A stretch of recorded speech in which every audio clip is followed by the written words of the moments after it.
사랑의 하나님 아버지 감사드립니다. 수요일 저녁을 구별하여 하나님께 나와 예배로 영광 올려드리는 믿음의 인생 될 수 있도록 인도하여 주시니 감사합니다. 주님을 사랑하여 드리는 예배자가 되길 원하고 주님 앞에서 온전한 믿음의 반응을 보이는 참된 예배자가 되길 원합니다. 우리의 마음과 생각 안에 성령의 충만한 역사 허락하여 주셔서 말씀 앞에서 내 생각이 나타나는 것이 아니라 말씀 앞에서 하나님의 말씀에 자복되는 역사가 일어나고 그 말씀대로 사라지는 역사가 일어날 수 있도록 인도하여 주시옵소서. 오늘도 모든 생각으로 분주하게 하는 모든 것들, 또 감정으로 분주하게 하는 모든 것들 주님께서 감춰주시고 막아주시고 성령의 충만한 역사로 덮어주셔서 오늘도 주님 안에서 집중되어 하나님이 주신 말씀만 받아들이는 복된 시간이 될 수 있도록 인도하여 주시옵소서. 감사드리며 예수님의 이름으로 기도합니다. 아멘. 다시 말씀 보겠습니다. 오늘 주신 하나님의 말씀은 마태복음 4장 18절부터 22절까지 말씀입니다. 마태복음 4장 18절부터 22절까지 우리 한 절씩 교독하시고 마지막 절을 합독하겠습니다. 갈릴리 해변에 다니시다가 두 형제 곧 베드로라 하는 시몬과 그의 형제 안드레가 바다에 금을 던지는 것을 보시니 그들은 어부라. 말씀하시되 나를 따라오라. 내가 너희를 사람을 낚는 어부가 되게 하리라 하시니 그들이 곧 그물을 버려두고 예수를 따르니라. 거기서 더 가시다가 다른 두 형제 곧 세베대의 아들 야고보와 그의 형제 요한이 그의 아버지 세베대와 함께 배에서 금을 깁는 것을 보시고 부르시니 함께 있습니다. 그들이 곧 배와 아버지를 버려두고 예수를 따르니라. 아멘. 사랑하는 천평교회 성도님들 모두에게 하나님의 크신 은혜와 은총이 언제나 함께 하시기를 주님의 이름으로 축복합니다. 오늘 말씀의 제목은 그물을 버려두고 예수를 따르니라 라는 제목의 말씀인데요. 베드로를 통해서 함께 은혜를 나누고자 합니다. 참 안타까운 일이지만 사람들은 누구나 인생을 살면서 실패를 반드시 경험합니다. 마치 인생의 동반자인 것처럼 또 때로는 그림자가 끊임없이 나를 따라오는 것처럼 인생의 여정 속에서 피할 수 없는 과정으로 찾아오는 것 중에 하나가 바로 이 실패라는 친구죠. 어떤 사람은 시험에서 실패합니다. 시험을 위해 과정을 성실히 살아냈음에도 불구하고 준비한 만큼의 원하던 결과를 얻지 못했을 때의 허탈감, 좌절은 이루 말할 수 없습니다. 특별히 시험장 앞에서 실패는 내가 이렇게까지 열심히 다 했는데 왜 결과가 안 나올까라는 자책과 함께 자신감을 잃어버리게 만드는 원인이 되기도 하죠. 또 어떤 사람은 사업을 하다가 실패를 합니다. 처음에는 누가 실패를 할 거라고 생각을 해서 그 사업을 구상했겠습니까? 사업에 대한 큰 꿈을 가지고 기대감 속에서 시작을 하지만 예상치 못한 상황과 환경 때문에 때로는 좋지 않은 환경만 계속 맞아서 빚만 남기고 무너져 버릴 때도 있죠. 믿어왔던 동료들, 함께했던 동료들은 실패 때문에 하나둘씩 흩어졌고 사업의 실패로 인해 가족들 앞에서조차 고개를 들지 못하는 부끄러움과 두려움, 또 미안함을 경험하는 사람들도 있습니다. 또 어떤 사람은 관계에서 실패를 경험합니다. 가장 가까워야 할 배우자와의 관계가 삐걱거리고 또 자녀와의 소통이 막히기도 하고 친구나 직장 동료들과도 깊은 벽을 경험할 때 마음은 더욱더 외로워지죠. 사람과의 관계에서 실패하는 것은 마음의 상처를 남기기도 하고 때로는 인생 전체가 무너질 만큼 힘든 일이 되기도 합니다. 또 어떤 사람은 자신의 건강이 무너지는 실패를 경험할 때가 있습니다. 평생 튼튼하다고 생각했던 몸이 어느 날 갑자기 병으로 인해서 쓰러지기도 하고 아무리 노력해도 회복이 되지 않는 그런 절망적인 상황들을 맞이할 때 그 병이 주는 무력감 앞에서 절망을 경험할 수밖에 없죠. 이처럼 실패는 내가 자처해서 일어난 결과물일 수도 있고 내가 어떻게 할 수 없는 상황 속에서도 일어날 수 있는 결과물인데요. 우리 인생에서 결코 낯설지 않는 손님이며 누구에게나 찾아오는 현실이 바로 이 실패의 순간이다라는 겁니다. 그런데 이러한 실패는 신앙생활을 하면서도 경험을 할 수 있습니다. 여러분 혹시 그런 결심 하나님 앞에 해보신 적 있나요? 이제는 기도하면 살겠습니다. 네, 이제는 성경을 좀 잘 읽어보겠습니다. 이런 결심들. 그런데 며칠이 지나지 나서 그 다짐들이 작심삼일로 끝나버리는 실패들을 많이들 경험해 보셨을 겁니다. 또한 어떤 시간이든 어느 공간이든 하나님만을 기억하며 살겠습니다. 하나님만 믿으며 살겠습니다. 결심은 하고 결단을 하지만 이 예배당만 나가면 세상이 주는 유혹과 세상에서 맞는 역풍을 경험하다 보면 우리가 결단했던 믿음들이 왜 이렇게 흔들리는지, 세상에게 믿음을 타협해 주었던 실패들도 우리의 신앙의 흔적 가운데 굉장히 많은 부분이 있죠. 그래서 우리의 삶을 되돌아보면 물론 성공하고 형통할 때도 있겠지만 대체로 성공보다 실패가 더 많은 삶이다라고 생각이 들 만큼 실패와 가까운 삶을 살아가는 우리의 인생처럼 느껴집니다. 왜냐하면 이 실패라는 것은 우리의 삶에 많은 데미지를 주는데요. 그 데미지에 대한 흔적이 우리의 삶의 트라우마를 형성하게 되어서 계속해서 우리의 삶을 결박하기 때문입니다. 그렇다면 동시에 이런 질문도 우리가 해볼 수 있어야 됩니다. 하나님은 우리의 삶에 실패조차도 없애실 수 있는 능력이 하나님이십니다. 그런데 왜 하나님은 이러한 실패들 속에 우리를 그대로 두시는 걸까? 그리고 그 실패 속에서 나는 어떤 반응을 하며 살아야 될까? 이런 질문을 해봐야 됩니다. 인생을 살면서 실패에 대한 하나님의 마음을 우리가 깨달을 수 있다면 우리가 마주하는 인생의 실패는 결코 실패로 끝나지 않고 반드시 하나님의 은혜를 경험하는 과정이 됨을 기억하시기 바랍니다. 그리고 이러한 관점에서 성경을 읽다 보니 성경 속에서도 많은 사람들 역시도 실패를 경험했어요. 그런데 실패 가운데에서 우리에게 던져주는 메시지의 참뜻을 또한 발견해 볼 수 있었습니다. 대표적으로 보면 사사기의 삼손을 예를 들 수 있는데요. 이 삼손은 하나님의 말씀대로 살아가야 하는 나실임에도 불구하고 자기가 하고 싶은 대로 삶을 살았던 사람이죠. 그리고 그 힘을 하나님이 원하시는 대로 사용하지 않고 내가 가진 힘이라고 착각해서 자기 마음대로 사용을 합니다. 처음에는 자기가 힘을 사용하니 자기가 잘 되는 것처럼 보여서 자기의 삶이 승승장구하는 것처럼 보였습니다. 그러나 자기 힘을 의지하던 이 삼손의 결국은 어떻게 되었을까? 머리가 밀리고 두 눈이 뽑히는 심판을 당하게 됐습니다. 이러한 삼손의 모습을 보면 아주 처참한 실패자의 모습을 볼 수 있게 되죠. 그러나 성경을 조금 더 깊이 읽어보면 하나님은 이 삼손의 이야기 속에 아주 중요했던 포인트를 이 삼손이 저지른 실패로 기록하시지 않으셨어요.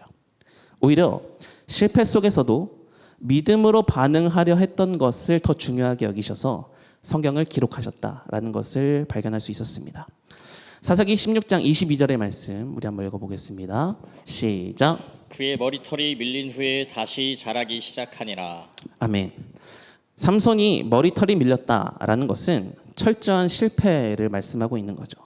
그리고 그러한 실패는 전적으로 삼손 자신이 자처했던 실패였습니다. 만약에 하나님이 이 삼손의 실패만을 강조하려고 성경을 기록하셨다면 그의 머리털이 밀렸다. 이것으로 성경이 끝나야만 정상이죠. 하지만 밀린 후에 다시 자라고 있다라고 기록하신 것은 실패 가운데에서 삼손이 비로소 하나님을 기억했다라는 것을 의미해요. 그리고 지금껏 자신의 삶이 하나님으로 말미암아 사라져 왔다라는 것을 그 실패한 그 현장에서 발견을 하게 되죠. 즉 하나님께서도 삼손의 실패 속에 하나님을 기억한 모습을 주목하셨다라는 겁니다. 그래서 사사기 16장 28절에서 삼손이 이렇게 고백합니다. 한번 읽어보겠습니다. 시작. 삼손이 여호와께 부르짖어 이르되 주 여호와여 구하옵나니 나를 생각하옵소서. 하나님이여 구하옵나니 이번만 나를 강하게 하사 나의 두 눈을 뺀 블레셋 사람에게 원수를 단번에 갚게 하옵소서 하고. 아멘.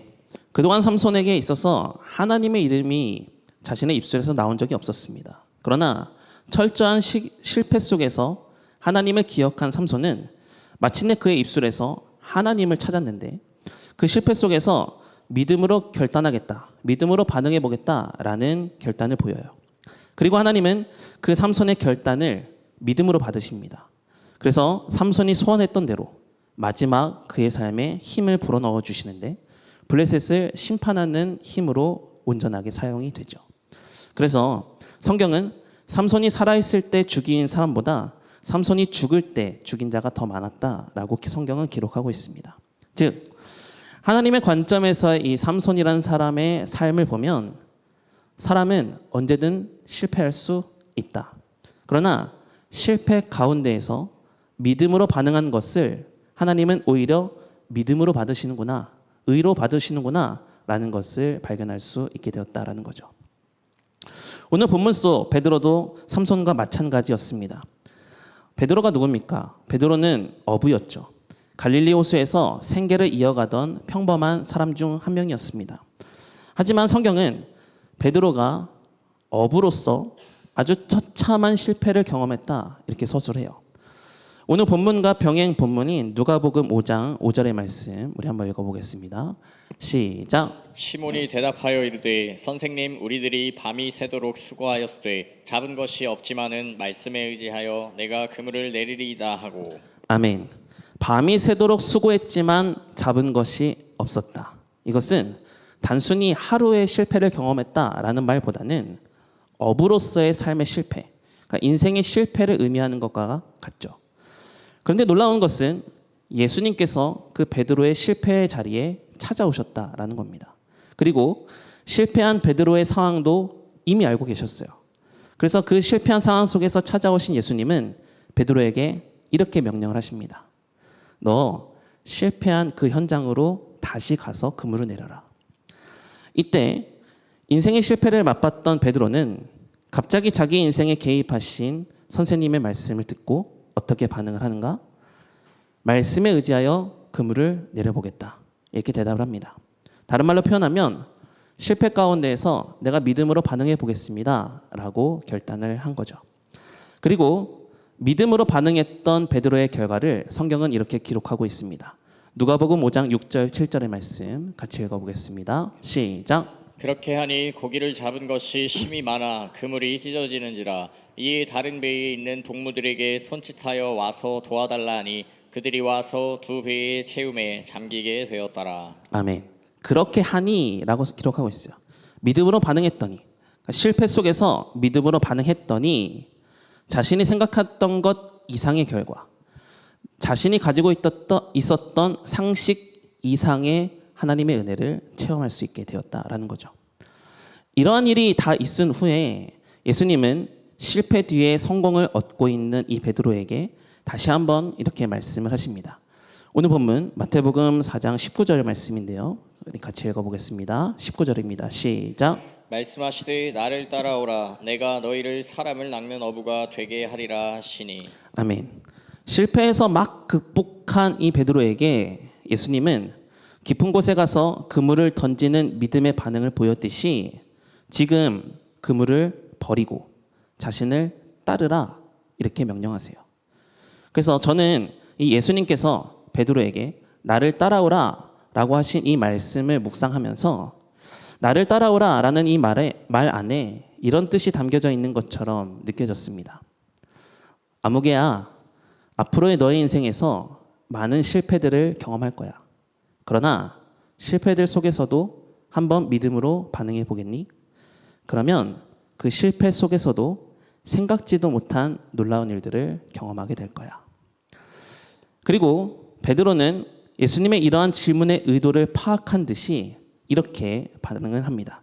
오늘 보면 20절의 말씀 같이 읽어보겠습니다. 시작. 그들이 곧 그물을 버려두고 예수를 따르니라. 아멘. 베드로가 그물을 버려두고 예수를 따랐다. 자신의 성공과 실패를 결정했던 그물. 방금 전에는 자신을 실패로 단정지었던 그 그물이었지만 이제는 그물로 인한 성공과 실패를 따라가기보다 그물로 실패한지언정 그 가운데에서 믿음으로 반응해 보겠다라는 베드로의 삶의 고백을 이 가운데서 들을 수 있었습니다. 그리고 하나님은 베드로가 주님을 따라가겠다고 믿음으로 결단한 이 순간을 성경 속에 그대로 기록해 놓으셨는데 지난 세월 동안 그물로 인해 실패했던 사람이다 라고 베드로를 기록하지 않으시고 인생에서 분명 실패를 할 수 있지만 그 실패 가운데에서 주님을 만났고 그 실패 가운데에서 오히려 믿음으로 살겠다고 결단한 베드로, 이 베드로의 모습으로 기록해 주심으로써 그의 선택이 믿음이었고 그의 선택이 하나님이 원하시는 선택이었다라는 것을 믿음으로 인정해 주셨습니다. 그러므로 여러분, 베드로의 이 결단을 통해서 우리가 깨달아야 되는 것은 하나님은 성경 속에 베드로가 믿음으로 반응한 것을 의로 여기시고 성경에 기록해 주셨듯이 우리의 삶에 역시도 성공했든 실패했든 그 결과를 하나님께서 생명책에 기록해 주시는 게 아니라 그 가운데서 믿음으로 결단했던 것만 성경책에 기록하고 계신다는 것을 기억할 수 있어야 됩니다. 사람의 역사를 보면 성공도 실패도 영광도 좌절도 기록이 되겠죠. 그러나 하나님의 시선은 다르다라는 겁니다. 하나님은 우리의 성공과 실패, 그 결과물 자체를 놓고 기록하시는 분이 아니라 실패 속에서도 믿음으로 반응한 것들을 귀하게 여기셔서 성경 속에 기록하시는 분이시다라는 겁니다. 그러니 어쩌면 내가 마주하고 있는 인생의 실패는 나만의 하나님을 만날 수 있는 최적의 사건이다라는 거죠. 그 가운데서, 그 실패 가운데에서 주님을 만난 것, 그 주님을 위한 삶을 살겠다고 결단하는 것, 그러한 실패는 오히려 실패가 아니라 은혜고 복이고 기회다라는 겁니다. 이러한 관점에서 다시금 우리의 실패를 재조명해 본다면 우리가 마주했던 실패는 내가 잘못 선택해서 자초한 실패일 수도 있고 혹은 내가 어찌할 수 없는 상황 속에서 맞닥뜨리는 실패일 수도 있습니다. 그래서 실패를 경험할 때 이 실패가 왜 일어나게 되었는지 그 원인을 복귀해 볼 수도 있겠죠. 물론 원인을 돌아보고 반성하고 다시는 그렇게 안 하겠다라는 결단이 있는 것도 필요합니다. 그러나 하나님이 원하시는 반응은 그런 복귀가 아닐 수 있다라는 거죠. 아까도 말씀드렸지만 실패는 단순한 삶의 실수가 아니다라는 거예요. 어쩌면 하나님께서 우리를 다루시는 도구일 수 있다라는 겁니다. 우리 한번 따라해 볼까요? 실패는 하나님이 우리를 다루시는 도구다. 먼저는 하나님은 우리가 알게 모르게 쌓아두고 있는 하나님을 향한 불신을 꺾으시기 위해 또는 우리가 하나님을 향한 교만한 마음을 갖고 있는 것, 이것을 꺾으시기 위해 때로 우리에게 실패를 허락하실 때가 있습니다. 다메섹에서 예수님을 만나기 전에 바울의 모습을 한번 보십시오. 이 사도 바울은 자기 열심으로 인해 처음에는 굉장히 의기양양한 모습을 보였습니다. 그러나 이 다메섹에서 예수님을 만난 그 순간, 한순간에 눈이 먼 장님이 되어 인생의 실패자로 전락해버립니다. 그러나 실패 속에서 들렸던 주님의 음성은 확실했고 그 실패 속에서 바울은 주님의 음성을 붙들었습니다. 이후에 이 사도 바울은 평생 다메섹에서 만난 하나님, 자신의 열심이 처참하게 실패를 맛봤던 그 자리에서 만난 주님을 평생 간증하는 자로 살아가게 됩니다. 또 하나, 하나님은 때로 더 큰 은혜의 자리에 우리가 이르게 하시려고 우리 삶의 작은 실패들을 경험하게 하세요. 다니엘이 이런 사람이었습니다. 융통성이 없다시피 하나님을 고집스럽게 믿었던 다니엘. 하나님을 믿는 믿음만 없으면 사자굴에 들어갈 일이 없는데 하나님을 믿는 것을 포기하지 못해서 사자굴에 들어가야만 했죠. 세상의 기준에서 보면 다니엘이 사자굴에 들어간다. 이것은 실패입니다. 왕 다음에 가장 높은 자리에 있는 사람이 한순간에 사자굴에 들어가게 된다. 심판을 받는다. 이것은 망한 거나 다름이 없는 거죠.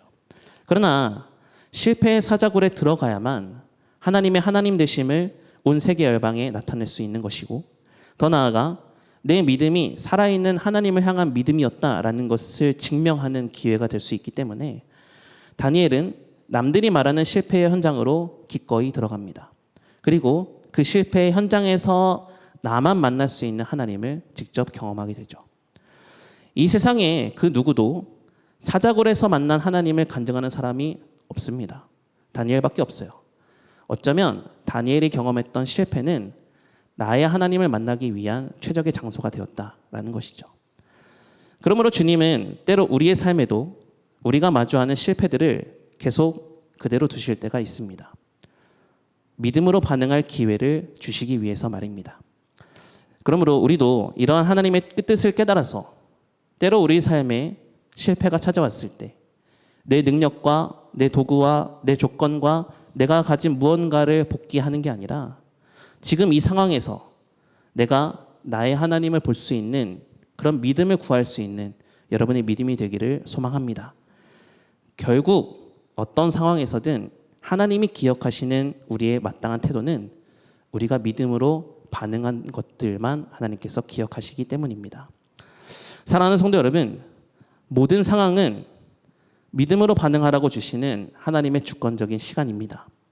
기쁨의 순간도 또 눈물을 흘려야 되는 순간도 철저한 실패를 경험해야 되는 순간도 어쩌면 하나님의 섭리 아래에 있는 시간들입니다. 그러므로 모든 상황은 우리로 믿음으로 반응해보라 라고 주시는 하나님의 기회인 것이죠. 이러한 하나님의 주권을 인정하신다면 실패가 짙어지면 짙어질수록 더 믿음으로 반응해 보시고 상황이 혼란하면 혼란할수록 더 믿음으로 붙들려고 해보십시오. 그 믿음이 하나님이 기뻐하시는 믿음이 될 것이고 그러한 믿음의 반응을 보인 자에게 반드시 하나님은 외면하지 않으시고 하나님의 역사를 써내려가실 줄 믿습니다. 오늘 본문의 베드로 한번 보십시오. 그물을 버리고 나를 따라오라. 이 주님의 명령에 순종한 베드로는 이후에 어떻게 주님께 쓰임을 받게 되었는가? 실패 속에서 주님을 따르겠다는 그 믿음이 의가 되어서 예수님의 수제자가 되었고 천국 열쇠를 맡은 자가 되었고 초대교회에 아주 귀하게 쓰임받는 대사도가 되었습니다. 그래서 히브리서 11장 6절에는 이런 말씀이 있죠. 믿음이 없이는 하나님을 기쁘시게 하지 못한다. 우리의 조건의 개선, 상황의 발전, 인생의 성공이 하나님을 기쁘시게 하는 삶이 아니라 어떤 상황에서든 실패의 상황일수록 믿음으로 반응하려는 그 태도가 그 가운데서 하나님을 기쁘시게 만든다라는 겁니다. 우리의 삶을 아프게 만드는 실패는 피할 수 없는 현실입니다. 하나님께서도 우리의 삶에 실패를 허락하실 때가 있고요. 그 실패를 그냥 두실 때가 있어요. 왜냐하면 그 실패가 우리를 믿음으로 이끌어가는 도구가 되기 때문이죠. 그래서 슬펄전 목사님은 하나님은 가장 위대한 종들을 훈련시킬 때 실패라는 학교를 사용하신다라는 말을 했습니다.